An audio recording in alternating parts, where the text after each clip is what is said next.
नमस्कार दोस्तों, मैं आपका दोस्त कैलाश उपाध्याय के2 चैनल पर आप सभी बहनों भाइयों का स्वागत करता हूँ। दोस्तों, आज की कड़ी में हम लेके आए एक ऐसी परियोजना की कहानी। अगर ये परियोजना धरातल पर आ जाती तो नैनीताल आज विश्व में सबसे सुंदर और व्यवस्थित शहर के रूप में होता। यह स्विट्जरलैंड से भी सुंदर और आधुनिक शहर के रूप में पूरे विश्व में जाना जाता। तो दोस्तों, शुरू करते हैं उत्तराखंड की ऐसी परियोजना की कहानी जो नैनीताल को विश्व की सबसे सुंदर और सबसे व्यवस्थित शहर के रूप में स्थापित कर देती। दोस्तों, उत्तराखंड में जब मोटर गाड़ी भी नहीं आई थी, उस समय से काफी पहले अंग्रेजों ने काठ गोदाम और नैनीताल के बीच में यातायात की समस्याओं और आवागमन की समस्याओं से निपटने के लिए अनेक योजनाएं बनाई गई। इनमें से सबसे पहली, इन दो जगहों के बीच में सामान के ढुलान व आवागमन के लिए तार वाले रोपवे के निर्माण की योजना। मई 1887 में नैनीताल के निवासी मिस्टर हाना द्वारा इस रोपवे निर्माण के योजना का प्रस्ताव रखा गया था। 1888 की शुरुआत में नैनीताल रोपवे कंपनी लिमिटेड की स्थापना हो गई, जिसमें मिस्टर हाना को मैनेजिंग डायरेक्टर बनाया गया। उस समय इस रोपवे निर्माण की कुल लागत 1,80,000 रुपये थी, जबकि इस रोपवे से हर साल रुपये 25,000 की आमदनी होनी थी। कंपनी ने सरकार से अनेक तरीके की छूट देने का भी अनुरोध किया था। इनमें से इनके द्वारा दी गई कुछ मांगों को अस्वीकार कर दिया गया और कुछ मांगों को स्वीकार कर लिया गया। यह कह सकते हैं कि सरकार ने इनकी ज्यादातर मांगों को मान लिया था।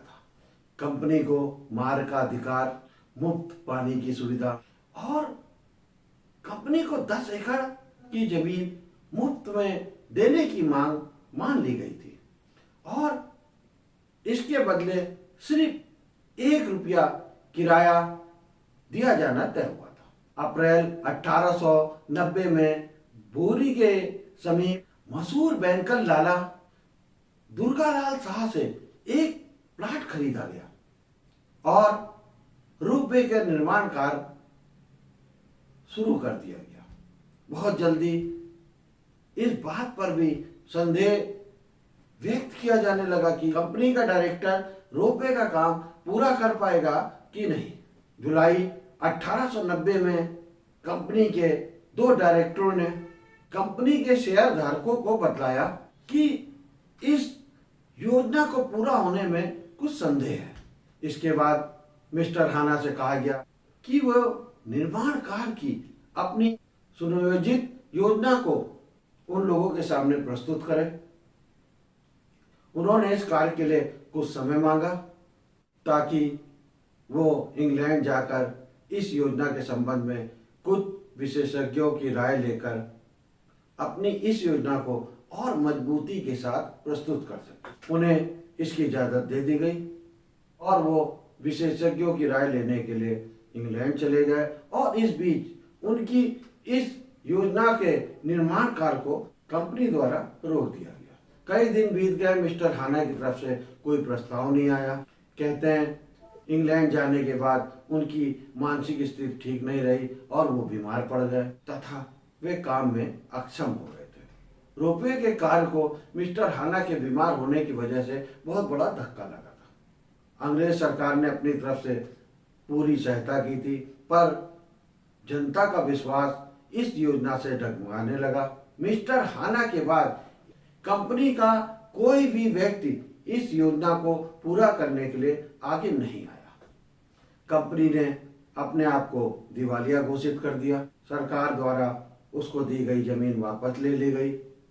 करीब 20 साल बाद इस योजना को शुरू करने के लिए हल्के फुल्के प्रयास लोगों द्वारा किए गए। मार्च 1908 में इंग्लैंड से आए हुए किसी मिस्टर शाह द्वारा नैनीताल के म्युनिसिपल बोर्ड से नैनीताल और काठगोदाम के बीच यातायात के आंकड़ों की पुष्टि करने का अनुरोध किया और इस योजना को फिर से जीवित करने के लिए 2 सेवानिवृत्त इंजीनियरों से संपर्क किया गया, जिससे ये योजना आगे बढ़ सके। म्युनिसिपल बोर्ड का जवाब कोई उत्साहवर्धक नहीं था और इस तरह काठगोदाम से नैनीताल तक का रोपवे का निर्माण का मामला यहीं पर समाप्त हो गया। आज भी the historical and descriptive account पुस्तक के पहले अध्याय में इस योजना के बारे में लिखा गया। तो दोस्तों, ये थी कहानी आज नैनीताल की उस परियोजना की कहानी जो अगर पूरी हो गई होती तो नैनीताल आज विश्व की सबसे सुंदर और नंबर 1 हिल स्टेशन के रूप में जाना जाता और इसकी तुलना आज स्विट्जरलैंड से भी ऊपर की जाती। लेकिन ये योजना पूरी नहीं हो सकी और इस तरह मिस्टर हाना का रोपवे निर्माण का ये सपना अधूरा ही रह गया। तो दोस्तों, ये थी कहानी रोपवे निर्माण की।